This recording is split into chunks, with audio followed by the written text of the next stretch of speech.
Hey friends, welcome to the Raising Boys and Girls podcast. I'm Sissy Goff. And I'm David Thomas. And I'm Melissa Trevathan. And we're so glad you joined us for this conversation. Let's dive in.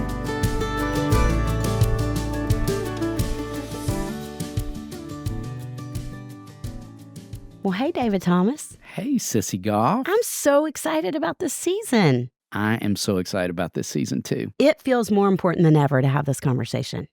We still to date have so many people coming up to us at the book table and talking about how meaningful Are My Kids on Track has been to them. Yes, we do. And with where things are with kids in terms of mental health, all the things we're seeing socially today, it feels like we really need to lean in and lean into Melissa's great truths that are coming in terms of spiritual milestones. All the things feel really important. Yeah. Everything about that book that felt so important at the time feels even more important now. Yes, it does.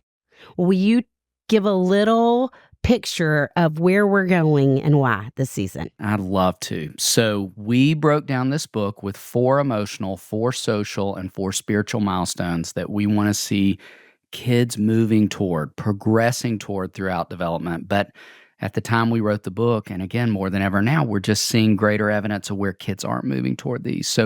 And some adults. Yes. And so we wanted to define those milestones, kind of talk about what they are, and more importantly, how do we help kids get there? And we're going to be talking this season about unique stumbling blocks that boys and girls face, unique to gender, and building blocks that help them move toward these really practical ideas. We're just excited. But to kind of set the stage for the conversation, we want to invite you to think back on your very first visit with your pediatrician. So if you were an adoptive parent, you may have just traveled across the country or across the globe to meet this little person you'd been praying for and came back and met your pediatrician in the office.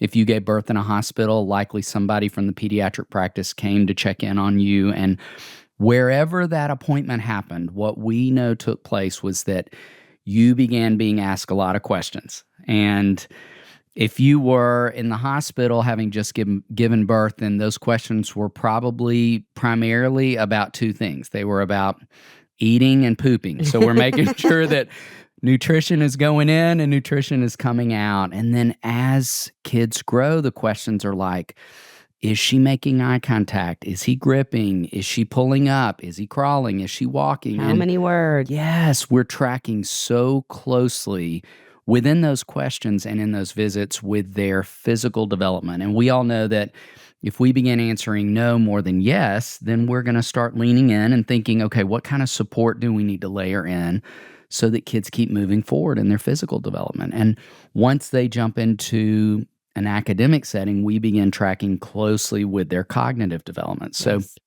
we live in a day and time where we can not only just measure a child's full-scale IQ, we can measure their reading level to the 4th grade year, 3rd month, 2nd week. Like we can pinpoint it. I know we have all these great tools and resources.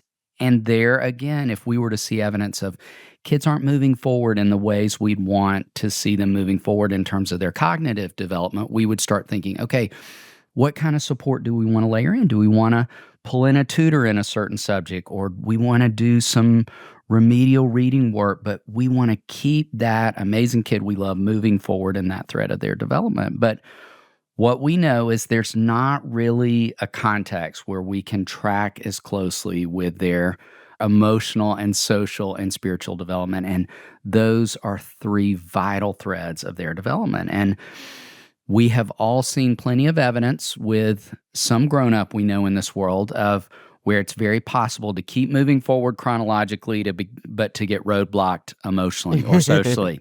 I mean, Don't we all know at least one adult man in his 40s who still is kind of living like he's in the fraternity house and hovering around the age of 19 emotionally? And I was watching television a while back, and there was a commercial for the Real Housewives of some city. I don't know which one. I don't watch that show, and I'm not judging you if you do, but I'm fascinated by how taken our country is by this phenomenon. So I stopped to watch a little bit of this episode, and there was this group of adult women, and they were having a conversation that turned into a conflict, and then one of the women reached over and started pulling another woman's hair.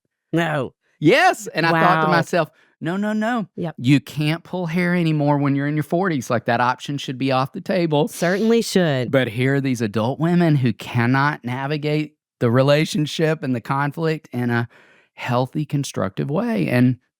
And so we laugh about that, but the reality is we all know adults who got stuck somewhere along the way. And so that's a part of why this book just felt so important, and that we could bring clarity to these milestones. We could define them, and we could talk about how to help the kids and adolescents we love move toward them. Because these are the milestones that are going to inform who they are as adults, how they function in the world as coworkers, as friends, as husbands and wives, as parents themselves. It feels so important to lean in. And we've got good news for those of you who are listening. So a couple of things that we want you to hear us say. If you're thinking, oh no, I feel like we're behind already and I don't even know what the milestones are. So one thing we would say is it is not too late. I love that you use the word progressing toward. And we talk about these milestones a lot like muscles. Yes. And some kids are going to have stronger muscles in some milestones, and some kids aren't and are going to need the extra support that you were talking about. And truth be told, thinking about muscles at my age, sometimes our muscles atrophy too. And so we need help. Like, you tell me, what muscle are you working on? Which milestone muscle would you say you're wanting to work on more? Well, as an Enneagram 1, my default setting is criticism and judgment. So I'm always working on compassion and empathy. Yes. The milestone of empathy. I have to flex that muscle and work that muscle a little harder than I think some people do. I don't just get there as naturally. That's so funny. I was thinking about the exact same, that as we're recording this, I'm in the middle of leading Hopetown, our little summer retreat program. And the more task-oriented I am, the less empathetic I am.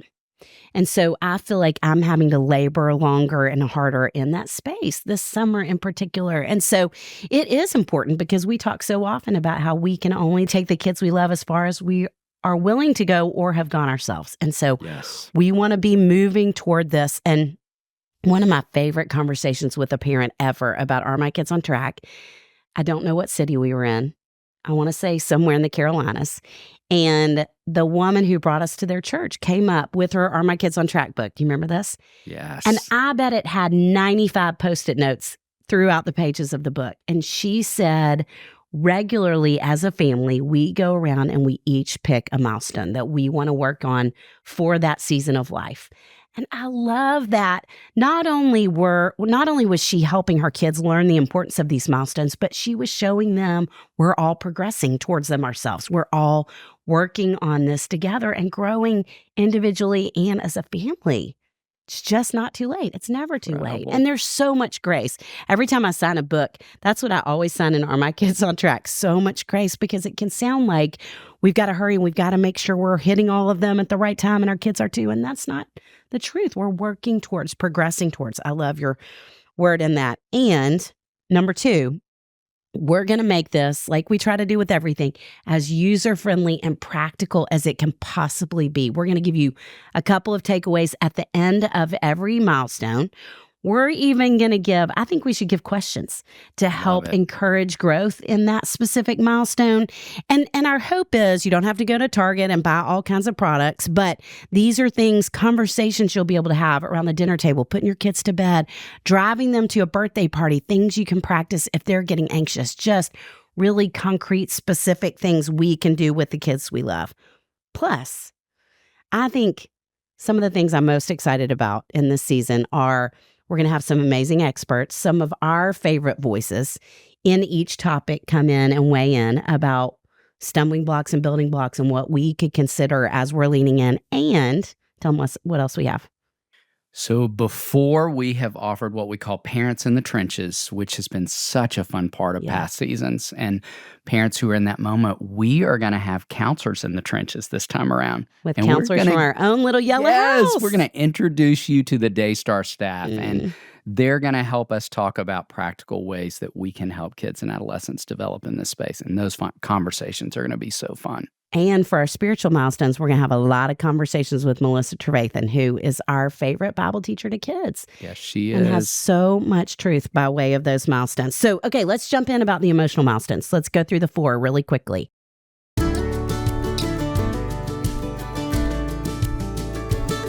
Sissy, how much are you loving the Olympics right now? I love it. I can't watch enough. I end up crying over the stories, watching the athletes, hearing the national anthem. I'm just amazed by these athletes. I did my best to walk for 45 minutes last night in the Tennessee heat, and I wanted a medal for doing it. Yes. Look, most of us aren't trying to become Olympians, but who doesn't want to feel strong, healthy, and end the day with some energy left in the tank?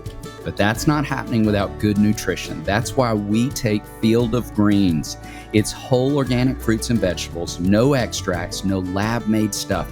Just one scoop a day gives you simple, real nutrition. Field of Greens feeds your body with fruits and vegetables medically chosen to support your heart, vital organs, and immune system. I don't crash in the afternoon the way I used to. I have better sleep. Wind Patches doesn't wake me at 6 a.m. That helps too. Field of Greens is my go-to for getting the nutrients I need, even on those bad eating days, which unfortunately for me are not few and far between. We are sure you'll love Field of Greens, but if you don't, you can return it for a full refund. We got you 15% off your first order and free rush shipping. Visit fieldofgreens.com and use promo code RBG. That's promo code RBG at fieldofgreens.com. fieldofgreens.com. So the first is vocabulary, and we would invite you right now, as we even set the stage for the emotional milestones, to jump on our website, raisingboysandgirls.com, and download a feelings chart, because We have two options. Yes, we have a taco version, which is so fun, and a regular version, and that's a great tool to help kids build an emotional vocabulary. And you've heard us say, and we'll say again, more than ever, Sissy and I feel so passionate about this, because every day in our offices, we are not hearing teenagers say, I feel really sad. They jump straight to, I feel depressed. They don't say, I'm worried. They jump straight to, I have anxiety. And statistically, more do than ever. And yet a lot of those kids who are reporting that don't. And so we want to build a solid foundation of emotional vocabulary so that kids aren't pathologizing normal experiences. They aren't overusing words that don't fit. And this is the best way for us to do that. Yes.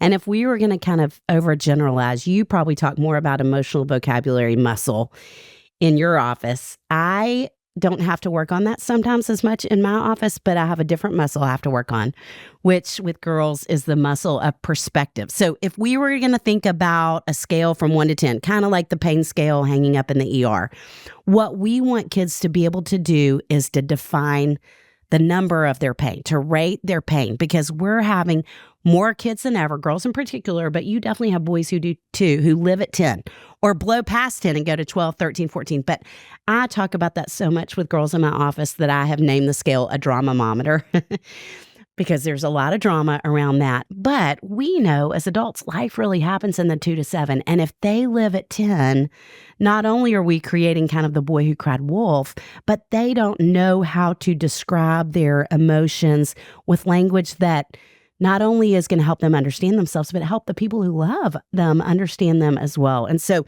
it feels really important to have that conversation. And we'll talk about some specifics as to how. Yes.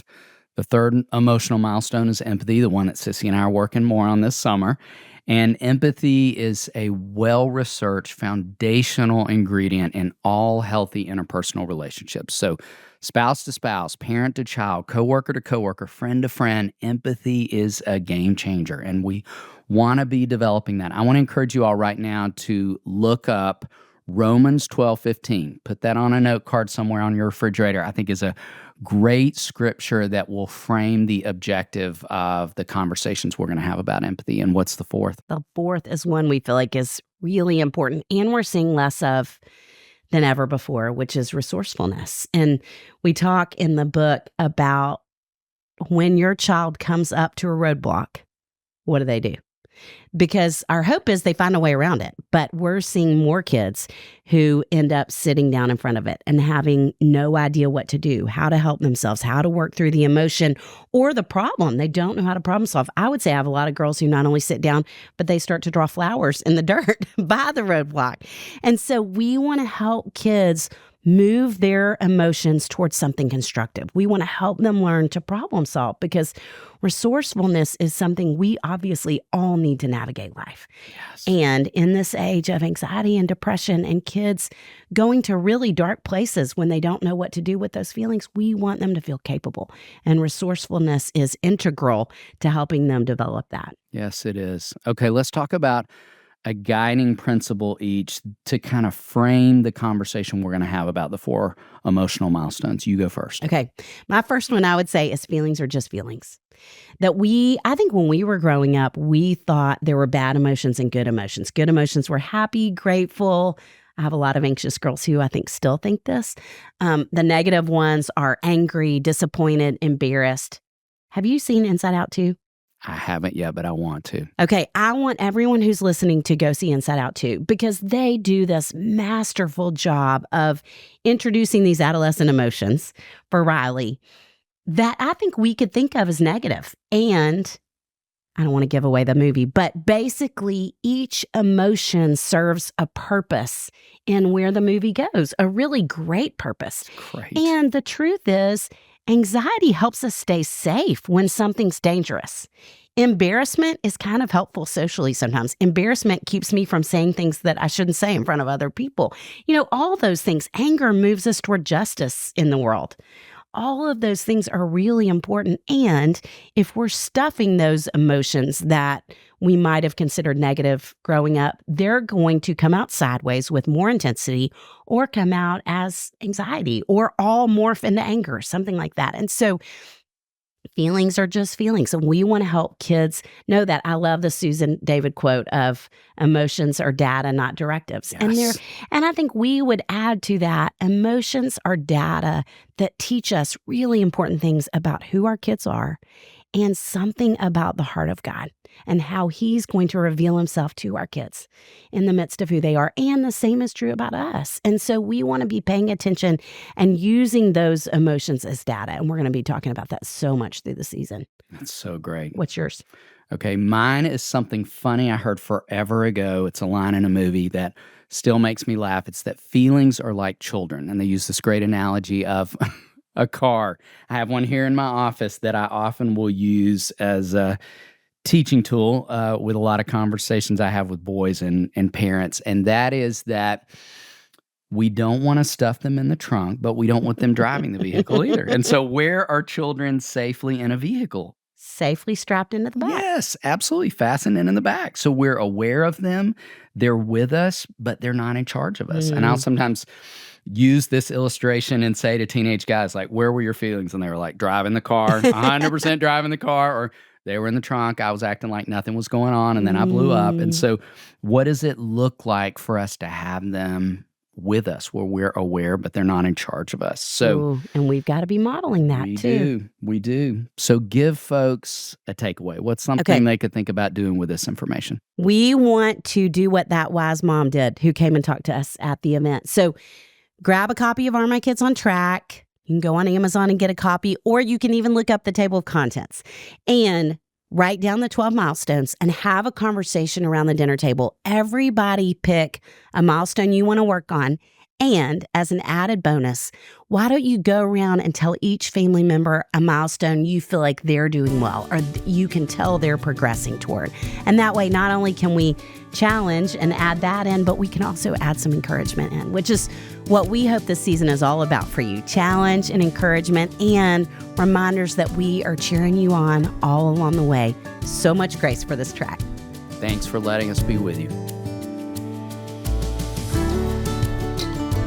David, what a team we have that we get to call friends who help make this podcast possible. Amanda Young, our operations manager. Chris Starrett, our engineer and producer. Our management team at KCH. And we are thrilled to be a part of the That Sounds Fun network. Our music was created by the insanely talented Dave Haywood of Lady A. And if this podcast felt helpful to you, please consider subscribing, liking, sharing, all the things. We are grateful for you and cheering you on always.